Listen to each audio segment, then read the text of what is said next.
Well, good afternoon, and thank you for joining us for the today's business success series presented by Manulife.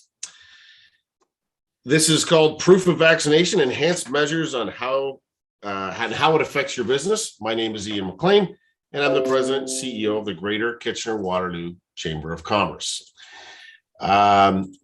At this time, I'd just like to take a moment to acknowledge that we do live and work on the traditional territory of the Neutral, Anishinaabe, and Haudenosaunee peoples, as we seek a renewed relationship based on a foundation of mutual understanding and respect.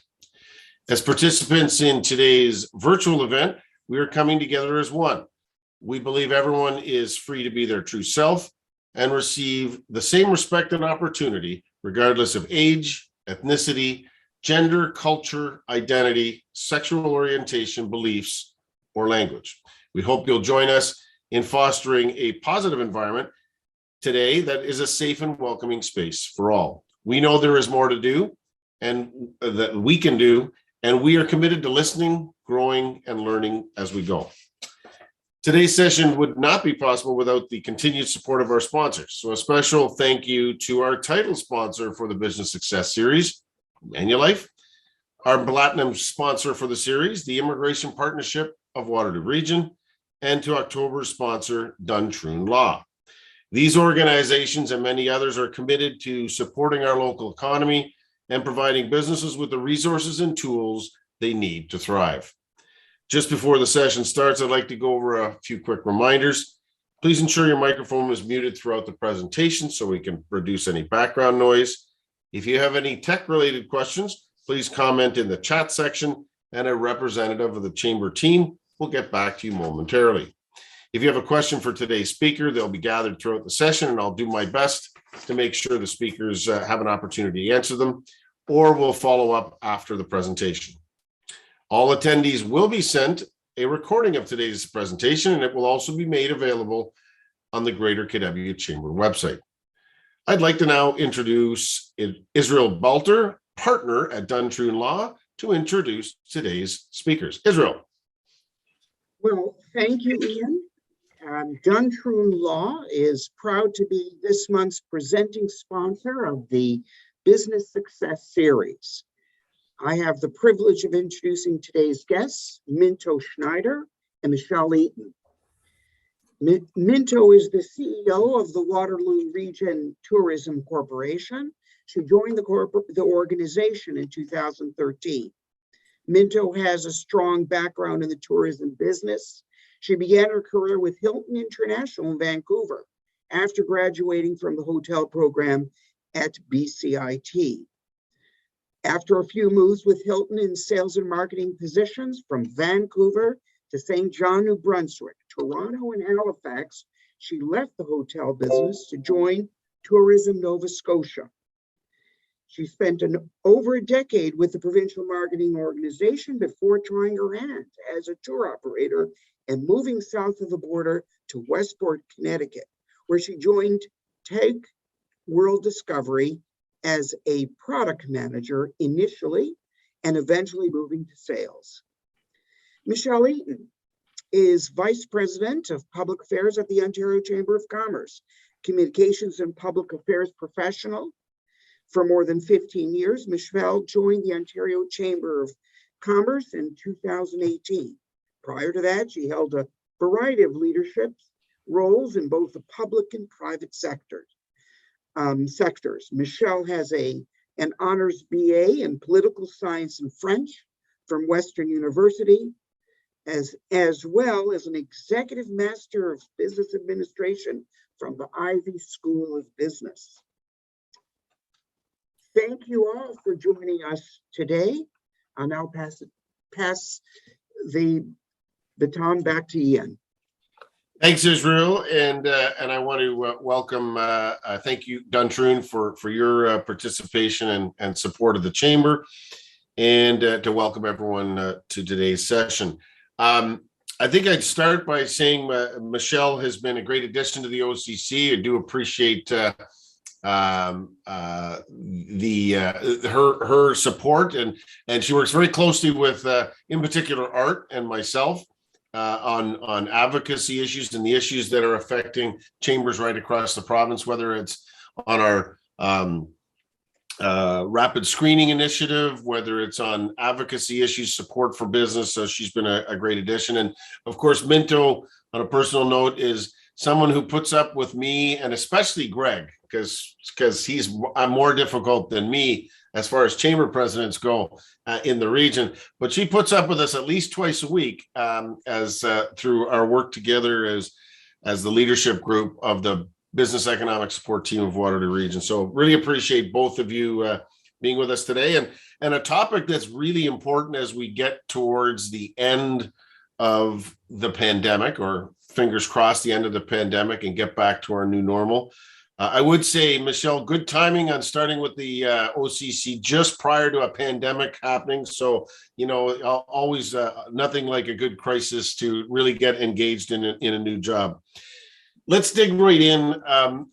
Maybe the way to start would be, part of the reason we're doing this session is because there's still unanswered questions, or at least uncertainty with many businesses around the vax verification and the vaccine passport program that's in place in provinces and now across the country. Maybe the place to start, just quickly, initial thoughts on where you think, from your perspective, where you think it's landed, and how the initial role is going. Maybe we'll start with Minto. Thanks, Ian. It's been a little bumpy, just as many things have, because government, to their credit, has really stepped up to the plate quickly in many things over the last 19 months. Much thanks to industry organizations like the one that Michelle is with, and TIO, pushing them to make decisions that will keep small business open. It's been, I think, one of the best things that happened was the Prime Minister announcing that the provinces will be collaborating on the vaccination verification, because that's been one of the questions that we've had about how that's going to work across the country, and certainly small businesses have had that question. The other good thing is that he announced another Minister of Tourism in the federal cabinet yesterday. So I think one of the silver linings of COVID is that tourism has been recognized as this strong industry that it is, but it also means that it recognizes that we've been devastated by the last 18 months. And hopefully this vaccine verification program is going to help keep us out of a next wave and make sure that our businesses can stay open. I think just before I go to Michelle, I think one of the things that has been super helpful to me, but I think to our Best Waterloo group in particular, as things have started to reopen, seems like we're on top of the fourth wave in most parts of the country, is your comment that you keep drilling home for us, which is reopening is not recovery for many, in particular in hospitality and tourism. And that's why this program is so important, that if we do have spikes, that and I think what you're saying and have led the charge on is lockdowns can't be the answer again. If we're going to have recovery, we have to have these other tools. So appreciate that. Michelle, what are you hearing, and what are your initial thoughts on where this is at and how business is reacting to it? Thanks so much, Ian. And first of all, I'd just like to thank you and your entire team for the tremendous support you provide to businesses, your members, the greater community, from advocacy to business supports to rapid testing. You're a true leader, and it's the strength of the Ontario Chamber Network. There's 157 chambers of commerce and boards of trade. We meet once a week to bring, and those concerns help inform my conversations with government and media. And we just have such a tremendous network because of leaders like you. So thank you again, Ian, and for conversations like today, which are important. So I wanted to touch on what Minto had said about government responding quickly, because it was no one's dealt with in government a major pandemic like this. So there's no playbook. But the government, like federal government, the provincial government, were responding listening constantly to stakeholder feedback. I think the feds had a call every day for a while with Yeah. multiple ministries. The province, there was one once a week, and really iterating. And it's the first time I've seen this kind of innovation in government, where typically these programs, such as CERB, would take 18 months for development. Government's not meant to move quickly. It's a large, clunky kind of machine. But they're, the fact that they're rolling out these support programs to protect businesses, to protect people, to protect the economy is remarkable. Mhm. And they think they even recognized at the time that, trying to do the best, but they would even iterate once they've rolled those programs out too. So I think with anytime there's something new, that usually creates a lot of anxiety within the business community. It wasn't dissimilar when the tracking and tracing program was first implemented, and I remember feeling the anxiety within the business community. And it's not perfect, like it's not the same in all provinces. For the most part, like Ontario, for example, has the federal government app. So I feel like with Trudeau's announcement for having a federal app for international travel, it'll be probably an easier process for Ontario. I saw some news articles about BC where they're not sure. They've already had a critical mass download one app. So getting that to happen again might be challenging. But I'm confident with how things have been going through this difficult time that those adjustments will be needed to make sure that it takes a little bit of time, but I think those adjustments will continue to happen.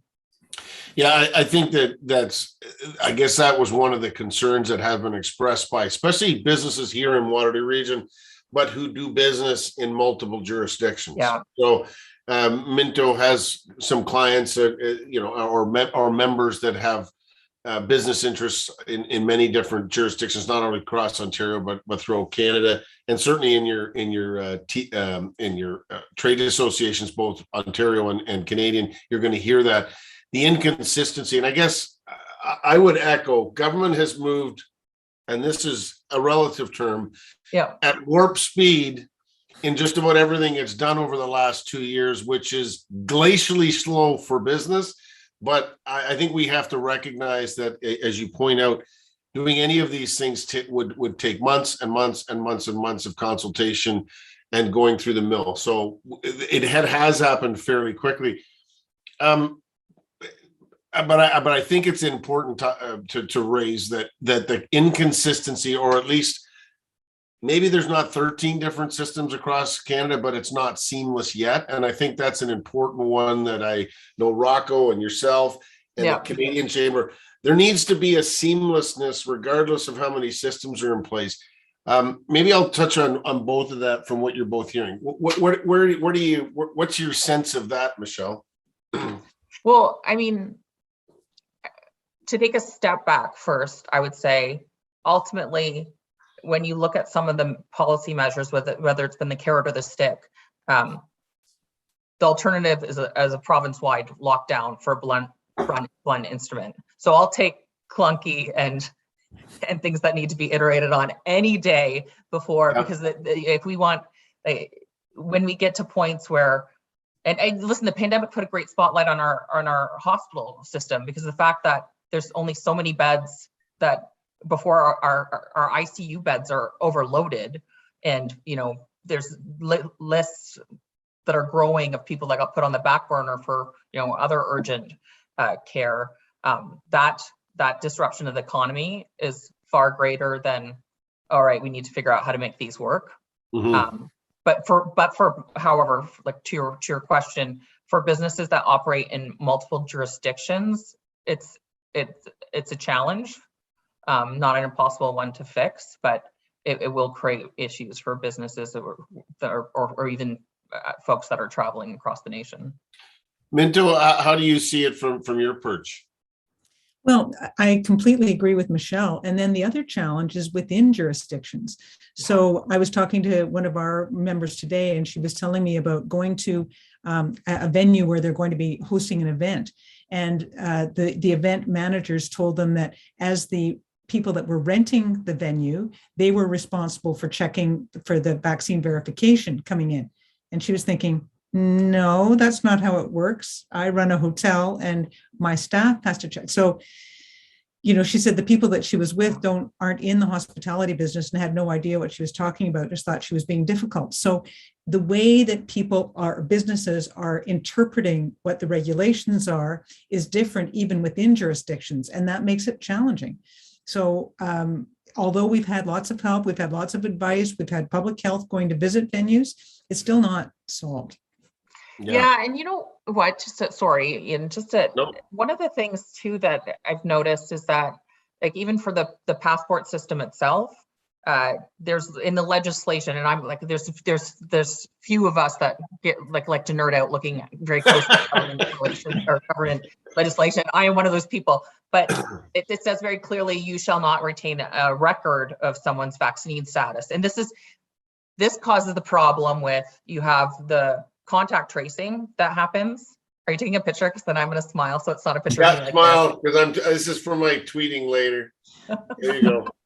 Okay, you have the contact tracing, which is a bit hit or miss depending where you are, but which needs to be separate from the app itself, because the app shouldn't be tracked. We don't want to be tracking people's personal records based on their vaccine status. But a lot of businesses have interpreted or not understood that in the way that the legislation frames it out. So I think there's still a lot of, just even with the app, and technically you're supposed to be showing it each time you go to a business, but Good Life, for example, was in the news recently for their pass program and having to walk that back. But I think there's still a lot of clarity, and I understand Minister McNaughton had announced maybe a month ago that bylaw officers would be going out to businesses mainly for education purposes at this point. But I think that's maybe still rolling out at this time, so that not all folks people are struggling with interpreting the legislation that I love to deep dive into. Well, and I think that there's two pieces here, and maybe Minto, you can start us off on this. Not only is there and this is where it does get clunky, because there's two different pieces that are in place. One is the vaccine verification, where you you can do your paper copy, but you've got your QR code or your paper copy, and you have to have some ID so that you can verify that it's the person, that you've got the same person with the vaccine.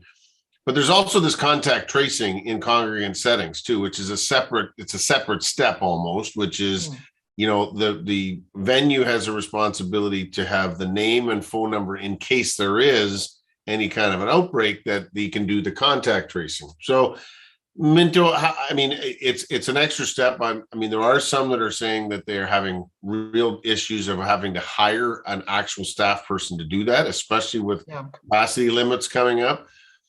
Others, there's, whether it's in restaurants, have hostesses and have others to kind of get people set. What are you hearing in terms of that? Because it is a step. I think it will get easier with time when more people have their QR code and are ready to kind of come up with their QR code and their ID. But what's your sense of where things are at right now? Well, you're right. For a restaurant, it's not as much of an issue. For a hotel, it's not an issue because people are checking in and they can share their phone number and that of the people that they're traveling with.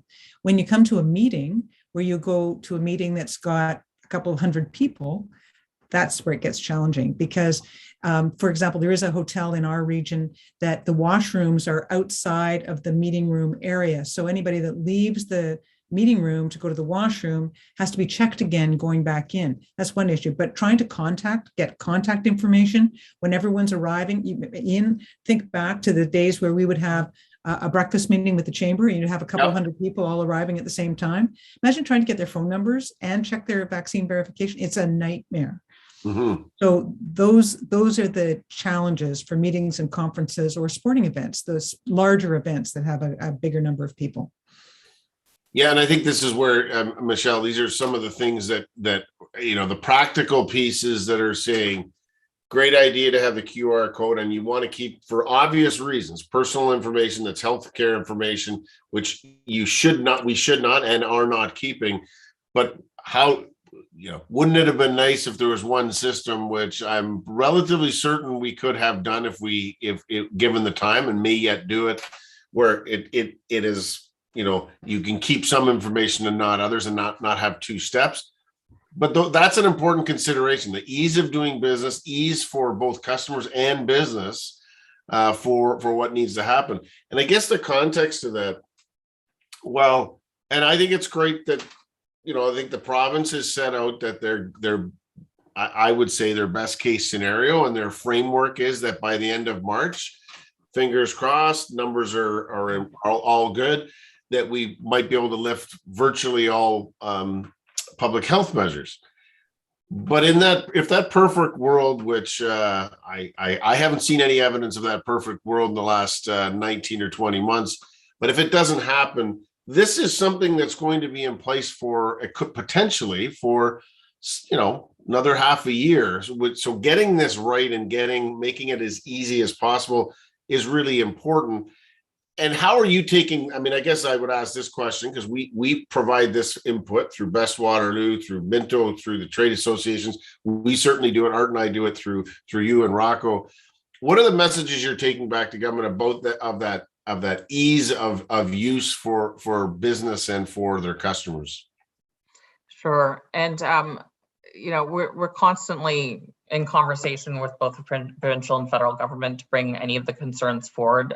So there's been a number of chats and emails on some of those clunks in the system. We've also been talking to the government about ensuring that there's still targeted supports for businesses. Even though the capacity limits just lifted, many of these businesses have been shut down for a considerable period of time. And they've had to, because of the passport, hire additional staff, or even in some cases, hire security, particularly during the time when there was protests with respect to the passport system. So, and even in addition to that, you see that due to travel restrictions and the closure of the U.S.-Canada border, tourism has been an all-time low. That's adversely impacted a number of businesses in a number of sectors. We just announced a partnership with the Tourism Industry Association of Ontario to take a look at some of those supports that are needed, and to ensure that this incredible sector that's very important to our economy continues to thrive. Yeah, and just to build on what Michelle said, one of the challenges for our industry is that as we head into, I can't believe it's going to be November. I can't either. That's the biggest thing that I can't believe. But many of our businesses are summer focused, or shoulder maybe summer.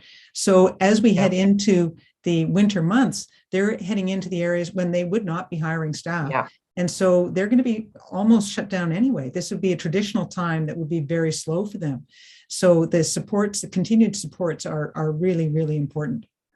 Yeah, and maybe let's touch on that. This is focused on the vaccine role, but there's a lot of pieces that are connected to this in the full context. One is, and I guess I would count myself as a little surprised that the federal government didn't extend and have more consultation about how it was going to switch or turn off the tap for wage subsidy and rent relief program, because while Minto's comments are related directly to hospitality and tourism, that reopening does not mean recovery. There are certainly other parts of the economy that would be the same. So they have maybe talk a little bit, Minto, what you see of the switch in the federal programs that is more targeted and presumably meant to address the hardest hit industries, many of whom are your members.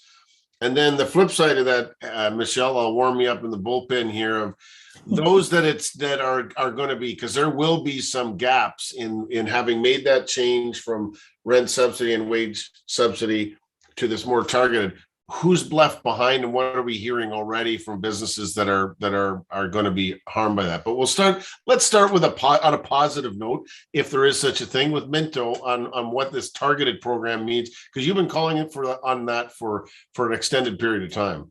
Yes, the tourism industry associations across the country with the Coalition of Hardest Hit Businesses, have had a very strong voice with the coalition, asking for these targeted supports, because the Prime Minister had made it clear that these supports weren't going to be going forever. But our businesses have not recovered. So we're very fortunate that they paid attention and are targeting hotels, tour operators, travel agencies, restaurants, but there'll still be businesses that fall between the cracks that are even hospitality related. And I think of one in our area, Drayton Entertainment. They haven't qualified for any support except for wage subsidy. But aside from that, they've been shut down completely. And that's a theater company in our area, Michelle, and they operate 7 theater companies in Southwest Ontario. And we really need them to survive. And they're a cultural industry that is very related to tourism. So they've done a pretty good job, but I know as soon as it's rolled out, there's going to be cracks in the foundation, if you will, that are going to show up. Well, that leaves us lots of work to do because we got nothing else to do. But that's what, at the start of these, and Michelle alluded to this, at the start of the pandemic with wage subsidy and rent and other things, that was part of our job, was to point out where the gaps in the system. And I know certainly you're as strong an advocate as there is for it, but you help make us smarter so that we can be pointed in the right direction at Best Waterloo to support those calls. Michelle, what are you hearing already on the changes to those programs, which are so important? Vax verification and opening up a business is great if there's a business to open and if there's staff to man. And there are issues around supporting business, continuing to support business while we get through this next stage and into more of a full opening of the economy. Yeah, and it's a great question, Ian. These businesses, I've talked to business owners that said, I should have just folded things in because they're in so much debt now, that through different support programs that they're in a compromising position now. Eventually we need to move there should be a transition from government kind of intervention to private sector growth.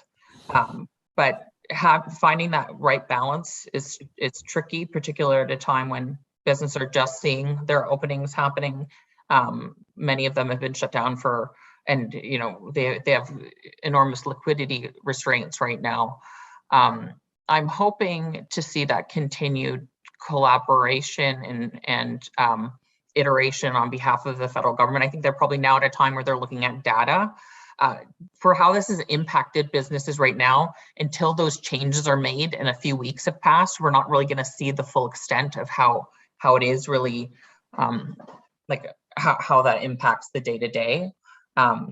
But hoping to see that the government will continue to be flexible in responding should there be a need to. We still believe from the chamber perspective that further supports are required for these businesses that are hardest hit. Most of the programs that the federal government, I don't need to get into nuts and bolts, but they still focus on hardest hit industries.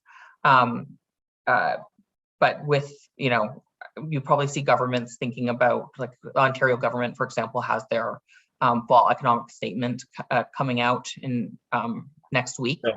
So you probably see some supports for business in there. And you've seen things like Monty McNaughton introduced a bill that was, because labor is also another big issue that we're looking at right now from the chamber. His bill was about helping foreign trained or newcomers to Canada get their credentials quicker once they get into Canada. We have an enormous backlog right now. The labor market issue is multifaceted. Some say it's just CERB. It's not. It can't just be CERB. It's multifaceted. Immigration's a big part of that. There's some people that went home from their job during the pandemic, didn't have the luxury of working from home, and they decided they wanted to change their career. So you have movements in the careers. But yeah, I anticipate we'll probably see some supports. Well, if Minister McNaughton has found the caramel secret, he can export it across to every province, because every province has struggled with this, with provincially regulated bodies and everything from nursing to accounting, take your pick, that have really squeezed out qualified people for our workforce, which we can't afford anymore. But I think you touch on something that again, comes back to the vax verification, which is, I believe, just one of those important tools so that we can open, reopen, and stay open safely, as because the economy is not and will not be running at anything close to 100% for a period of time. Minto, talent is, I mean, and I think this is part of where, you know, the color that you put around saying reopening isn't recovery. There are lots of things that are affecting. It's nice that capacity limits are lifted. It's nice that social distance for those, like a restaurant that can say everyone's double vaxxed, and so we know we're safer. That's nice, but it doesn't actually allow a business to reopen fully if they don't have the staff. And there's another one of those huge issues, which it's not really conflating, but they're all together. We can't fix one problem in isolation of another.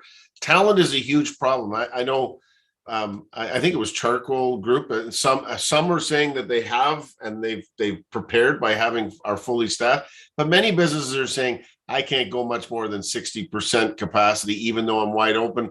I just don't have the staff. I don't have the front of house, back of house. So maybe try and tie that together, because that's an important consideration for the supports, the vax verification, and having the confidence, because I'm of the view that the vax verification is, it's a public health piece, a tool to stay open in case we have another wave, but it's also a consumer confidence piece as well for people that are saying, I'm just not ready to go out yet because I want to make sure that that the people I'm around are safe. What's your sense of putting all those three things together, which I think they're inextricably linked? Well, I think all of them are important. You're right. And I think that the vaccine verification gives staff the comfort level to go back to work as well. The problem was that we were short-staffed prior to COVID. So the fact that Michelle mentioned that many people left the industry when they got sent home, and it didn't look like restaurants and bars were going to be opening anytime soon, and they weren't. So many of them chose to start another career in a different industry. That's going to be our major challenge. So we need immigration, and we need to convert students when they're younger to choose a career in hospitality. So we've got to start. This is a longer funnel that we've got to be filling with young people that are enthusiastic about joining our industry. Let's pivot a little bit to international travel, because it's directly related to the vax verification and the kind of the Canadian passport version of that. What we know in the hardest hit sectors is now that Canada is no longer advising against non-essential travel. Effectively, we're saying it is safe to travel, obviously with the precautions that airlines would have in place and that different countries would have. The vax verification process is important, not just for us intra-Canada, or if you want to travel externally, but there's a lot of complication around that. Are other countries going to respect our vaccine verification? As an example, the Ontario version with the Canadian watermark when you travel to Europe or Asia, and vice versa. Is what is the Canadian government going to accept in terms of vax verification? Because those can be really complicated and disruptive issues for the travel industry in particular, which obviously is part and parcel of the hospitality sector. Minto, what's your sense from the industry and from what you're hearing around those particular issues? The first thing I talked about at the Best Waterloo Region table, and I'm sure Michelle is familiar with it, is people arriving at hotels in Ontario, and I'm sure elsewhere in Canada, with a foreign vaccine verification that is in a language that is not French or English, and front desk staff can't understand and don't know. I mean, it's really not their job to determine if the person's vaccinated or not. So it's asking our small businesses to take on a role that really they're not prepared for. And I think that's one of the big challenges, because the Canadian vaccine verification doesn't cover that. And yet we're open, and our hospitality businesses need to have international visitors coming to Canada and to Ontario. So that's a big one. So Michelle, is that, I mean, we talked a little bit at the outset, and I think this is a place to drill down a little bit more. though that strikes me as being some of the gaps of not only the Ontario system, but the Canadian system. And obviously the OCC has a role. You represent Ontario business and the network, from a provincial perspective, but obviously this is hugely important to the Canadian economy as a whole. What is your sense in your work with Rocco and the Ontario government, the federal government, and what are the things we're doing to try and make sure that is more seamless for non-Canadians traveling here? Yeah, it's a tricky one and a challenging one. And Minto, I completely agree with you that we shouldn't be, it's not a front staff's job to check or understand a foreign language or a foreign certificate. I mean, luckily these are temporary measures that we're looking at.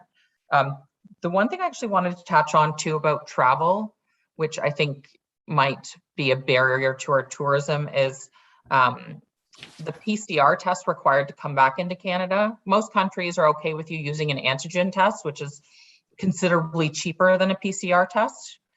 So now it's and generally with public policy, there's either carrot or stick mechanism. So by stick would be for someone that's not vaccinated, you can't go into these different kind of organizations that require a passport. Carrot would be, you can get a business grant to incentivize investing in youth or something like that. But it's, for families with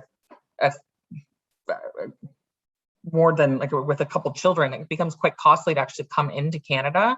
And I see that as something that's decentivizing tourism in a time where we need to really be encouraging it. And that's something I'd love to see changed federally. Well, I think that only makes sense. The PCR test, as everyone knows, that's the one where they're drilling in the back of your brain. And I just had one. It's not comfortable. Never going to be used to that. And it is the gold standard, but it is expensive, and it's time. It's time. There's a time element to it since it's different. But Minto, I mean, the rapid screening, assuming if you're traveling, and this is I think a pretty safe assumption, you have to be double vaxxed. You can't get out of the country and you won't be able to get back in unless you're double vaxxed. That the PCR test is overkill at this stage. It's a holdover for when we didn't have vaccines and people were still traveling. Quite honestly, we've, as you know, Michelle, I think we have distributed over 575, almost 600,000 rapid screening kits in Waterloo Region alone. And here in Waterloo Region, just on day-to-day use by business, and we've had very, very little community outbreak. But if you're double vaxxed, you've come back in, you've done the screening questions, Minto. I mean, the rapid screening would be one more level of safety that I would think that would help the travel business. What's your sense? Absolutely, it would. I mean, Michelle's absolutely right. We need to encourage. It's hard enough to get Americans to come here. They've got lots of other options. They don't need to come to Canada, and the border was closed to them for a long time. So we need to make it safe and easy for them to come here, and safe is rapid testing. That is what we need. And the other thing is, I don't really like to talk about Canadians leaving Canada to travel to the US on vacation, but we are coming into that time when people will want to be taking their families to Florida or California or wherever they're going. And if you have a couple of children and you have to get back into Canada, and you're looking at a test cost of between $150 and $300 each, I think that's going to be a big barrier to taking your family on vacation outside of Canada. Yeah. Let's go back a little bit to the capacity restrictions, and I guess we've touched around this, but I'm interested in both your sense. Michelle, I'll start with you, and then locally, what you're hearing from our local region, Minto. The capacity restrictions being lifted, I think it was a great sigh of relief that allows restaurants to kind of reconfigure their space. They've got more tables. It looks more normal. But again, I've heard from the vast majority of restaurants who are excited about that, but then do the qualifier of saying demand's not quite there yet from the consumers. I mean, coming in and saying we have a full house tonight, that rests on their people coming in. And they're not quite there yet. And then there's this talent issue of, do you have the capacity and do you have the resources to kind of be full up? I mean, is that just a Waterloo region thing, or is that what you're hearing from across the network, Michelle? I definitely hearing it across the network. Consumer confidence is growing, but I don't think it's fully there. It'll take some folks time to adjust. I think on when I think about the labor issue too, it's important for governments to be looking at things like micro-credentialing, more on the job kind of training programs too, to incentivize to get people upskilled quickly for certain roles. And I know that provincially they've been, micro-credentials has been something that they've been keen to move forward. So that's promising. But in terms of things getting up and going, yeah, it's a little bit mixed bag. I've heard from businesses that have said, no, I'm going to keep with takeout. We're doing great with takeout. And then I don't have to deal with adding the additional person on. I don't have to deal with the headaches of this and whatnot. So I think we'll slowly bounce back, but it's not there yet for sure. But I think that's the message, Minto, is it's not going to happen overnight. You can lift the capacity limits. It's going to take a period of time. And that's what decision makers, government need to understand. But the only thing I can add to just finish up, Michelle, and then we'll go to Minto. Okay. But the government did initially announce that major stadiums could have people in there, and I've been to a Leafs game, and it's like people are coming out now. It's getting there. It's just not, and it, depending on the area of Ontario too, right? There's different. You're going to have the different regions of the province getting up to speed at different times. Minto. Yeah, I was just going to say that, this whole capacity lifting happened at the same time as patios are kind of closing for the season. Yeah. So that was kind of the silver lining. Although today it looks like you could sit outside if you wear a jacket. It's a beautiful day, but we are getting to that time where, fortunately, restaurants will be able to move staff inside as they're able to serve. So they'll be able to accommodate more inside, but they're still challenged for lack of labor. Yeah, and I think there was a little bit, and I think they made the wise choice. The cognitive dissonance of watching a Leaf game or a Raptors game with 20,000 people, but restaurants having the limits made no sense to anybody, because we all knew that you weren't going to be able to go into a restaurant unless you're double vaxxed, and the same thing at the Raptors game. So I'm glad they cleaned that up. I understand everything happens sequentially. But it is. Listen, I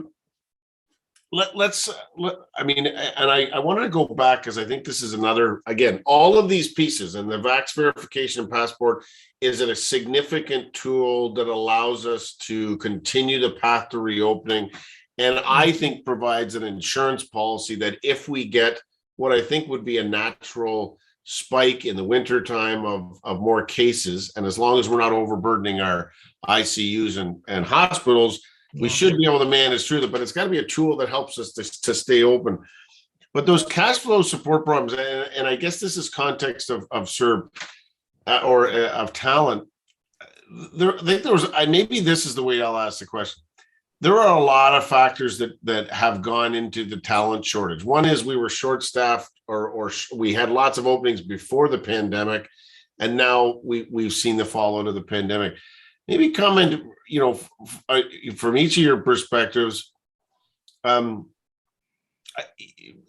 here's the question: is there one or two things that are driving it, or is it a multitude of factors? Because I think that's important for our listeners and for our members to understand, is that labor shortage is a great number of things. We'll start with Minto and then come to Michelle.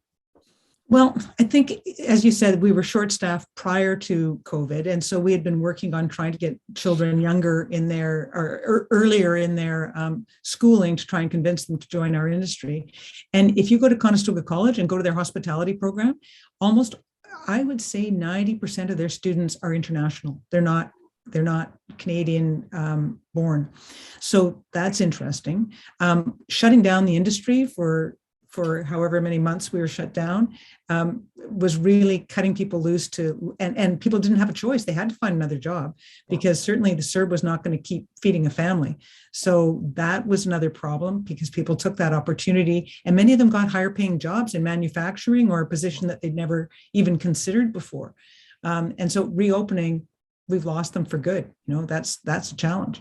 And of course, we didn't have students back for a while either. So that was another challenge. Michelle? Yeah, and thank you. And I totally agree with Minto's comments. I don't want to repeat what she said, so maybe I'll just add, because this is something we have a workforce development policy council. We have several, but that's front and center, and particularly throughout the pandemic. Some of the ways government can address this issue is looking at things like removing barriers to interprovincial labor mobility and trade, increasing Ontario's allocation of immigrants under the Ontario Immigrant Nominee Program. Now, I understand there's a very large backlog of people that are waiting to come into our country.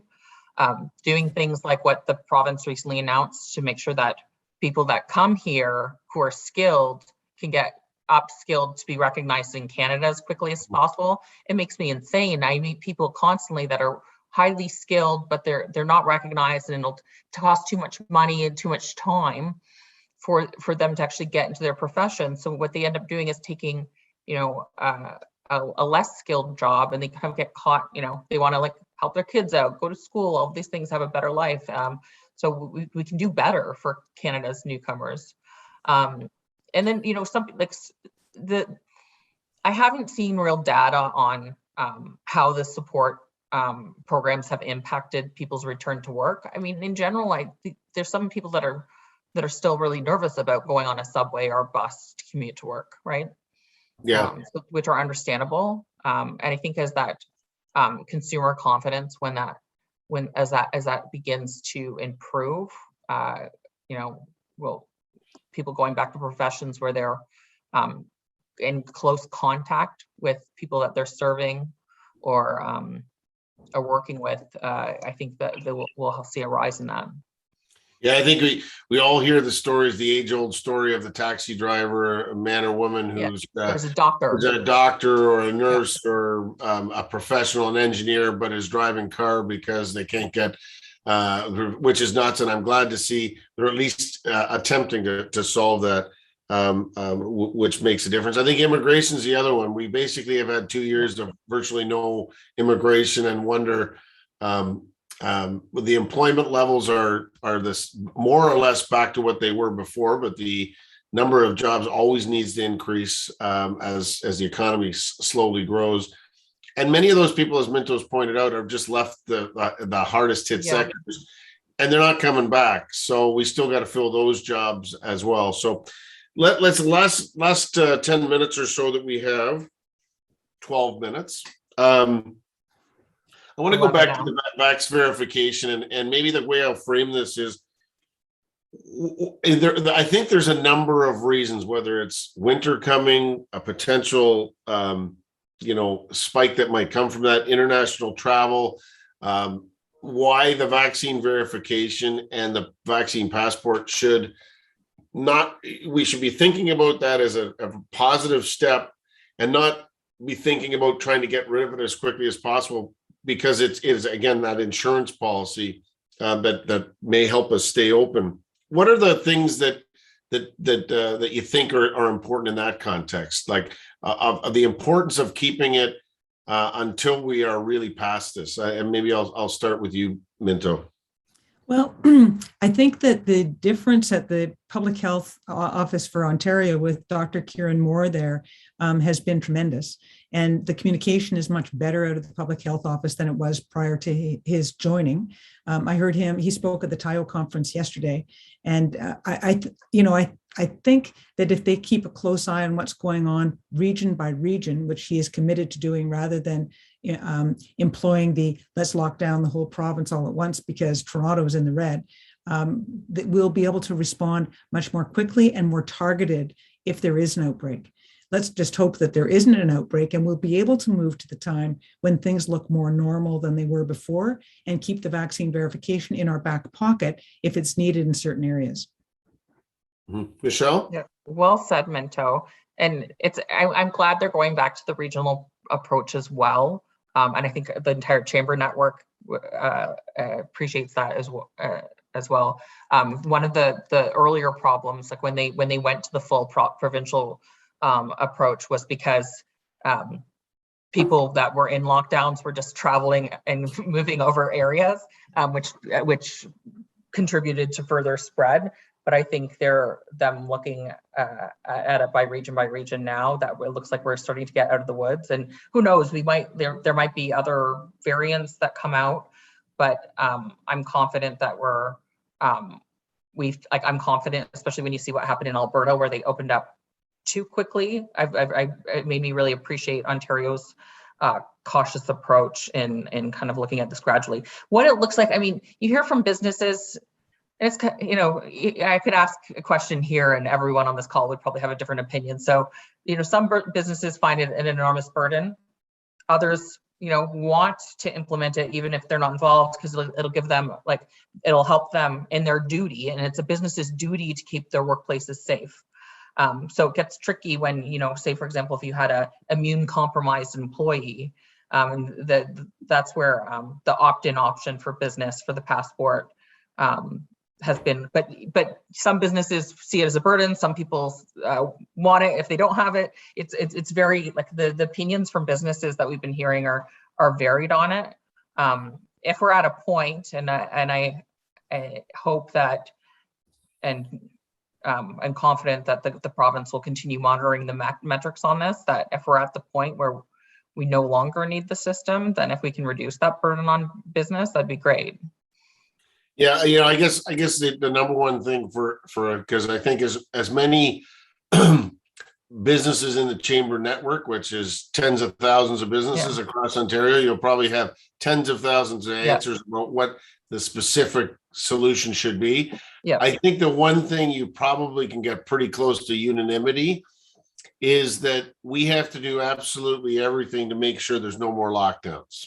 Yeah. And I think if that's the guiding principle, which I think, Minto, that's what you and Tony and Greg and Matt and Chris from Communitech, that's our number one thing. We can't have another lockdown. So tell us what we got to do to make sure we avoid that. And I think if that's the guiding principle. Listen, one question that springs to my mind, and I know there's lots of unknowns, and again, the reason vaccine verification is probably wise to get it up and running, get it seamless, get it as part of the culture, is we don't know yet whether we've had, most of us have had 2 shots. We're told we'll probably need a booster shot in this late fall or early winter. But I'm not sure anyone has ever has indicated whether at some point in the future we'll require yearly boosters or bi-yearly boosters, or whether it's more of a 3-course permanent vaccine. And until we know that, pretty wise to Minto's point, that we have a system in place should we need to use it from time to time, or where we have flare-ups. Maybe comment on that, because I think I'm concerned that we get to this, geez, it's going to be lifted in March. I don't think that's the important part, is when it's going to be lifted. It's why it's in place and what it allows us to do. Minto? Well, I think if we've learned nothing else in the last 18 months is that things change very quickly. And so I'm not sure that people would be surprised if things change by March. If there's an outbreak, if there's another variant, people won't be happy about it. But as you say, as long as we're able to manage and not have to lock down, I think that they're open to making changes. And, it may get to a point where people are tired of the changes and start to revolt a little bit. But depending on how it's handled, I think that we'll be able to get through it. Michelle? Yeah, it is. And I was just thinking, Minto, as you were speaking about when the province locked down for a week, opened up for a week, and then it was a bit of an oopsie doodle, and then the numbers are oopsie doodle, numbers spiked, we're going back down. We keep referring to lockdowns, but it's really minimizing the disruption that has on communities, business, tourism. So having something it's in place, I think there's potential that numbers spike, and we have to keep that in place for longer. The province has a couple of touch points that they announced where they'll be looking at different things, but while monitoring the metrics. And I do agree, Minto, you said it earlier that the communication has improved about this. I agree with that, because it's like seeing those steps, but seeing the government's acknowledgement that these things can change based on spikes is important. Okay, just as we wrap up, I'm going to give you a couple of minutes each to sort of, or a few minutes to do your kind of wrap up thoughts. One, from my perspective, is, you know, to start off is that I think that one of the things that's going to emerge from this is vax verifications are a way to keep us open, but there are other issues, and you touched on it as well, Michelle. The burden of debt that has been layered on top of normal debt for businesses is going to be a huge one. And we've gotten many businesses, including Minto, those that are hardest hit in your sector, through to this side of the pandemic. But we got to make sure that we're now ready for everyone to be part of the solution or the recovery. So what's next? What's next from your perspective? We'll start with Michelle this time. Okay, well, Minto, it's been so great speaking with you today and learning from you. Ian, again, thank you to you and your team for putting together today's conversation. At the Ontario Chamber of Commerce, we have the great pleasure of serving businesses, both large and small. And it's been particularly dynamic throughout the pandemic to actually see these programs come to life, and for those supports to go out. We will continue to fight and bring those concerns forward to make sure that we can have business stability and prosperity to support our economic recovery and the reopening. Good. You know, I'll just echo Michelle. Michelle, it's been great speaking with you today too. I hope that we can connect later. But yeah. You know, we work on a much smaller scale than OCC, but again, we've got large members and small members. Yeah. And if there's a silver lining to this whole thing that we've gone through over the last 18 months, is that we've been collaborating more with the chamber. As Ian said, I speak to him a couple of times a week. A bonus week this week because I got a third time with him. But also with the universities and the municipalities and some members or some tourism industries or tourism businesses that weren't members of ours before, but saw the advantage of having us fight for them or work with the municipalities to try and get them the supports that they needed, and also working with the provincial and federal governments. So there is a silver lining. I think collaboration is one of the things that we learned best over the last 18 months. And I think it's something that will continue. So I think that's a good note to leave off on.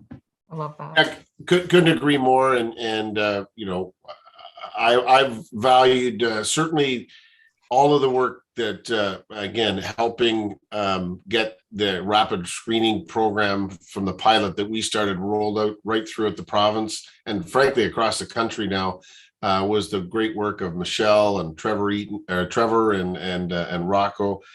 So that collaboration has always been strong, got even stronger for us.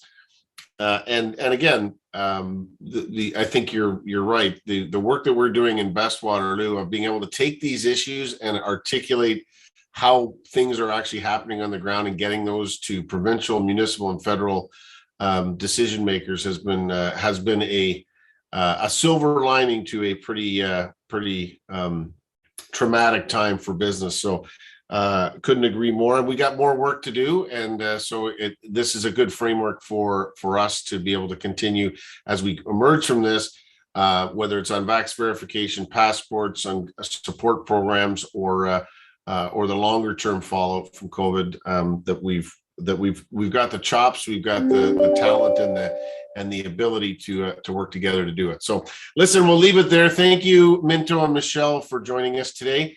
That does bring us to the end of today's session. Thank you again to our title sponsor of the series, Manulife. Our platinum sponsor for the series is the Immigration Partnership of Waterloo Region, and October's sponsor, Dun Troon Law. Thanks again, and finally to all of you for joining us today. As a reminder, we do host a new Business Success Series session every Wednesday at 1 p.m. Join us next week as we are joined by Flavio Volpe, the president of the Auto Parts Manufacturers Association, and Tony Lamantia, the president and CEO of Waterloo EDC. Electric vehicles are seeing massive growth around the world, and with the growth of electric vehicles and their manufacturing comes new supply chain opportunities, particularly within the Ontario Automotive Corridor, of which Waterloo Region is right in the smack dab in the middle of. Next week's session will introduce Project Arrow, the exciting new pan-Canadian electric vehicle project, and discuss the potential impacts it will have on the Canadian auto sector. Their associated supply chains and businesses here in Waterloo Region. We hope to see you then. For more details and to register, please visit greaterkwchamber.com.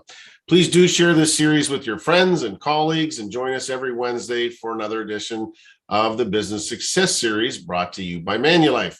Because if it's Wednesday, it's the Business Success Series. Thanks so much, everyone. Have a great afternoon. Bye.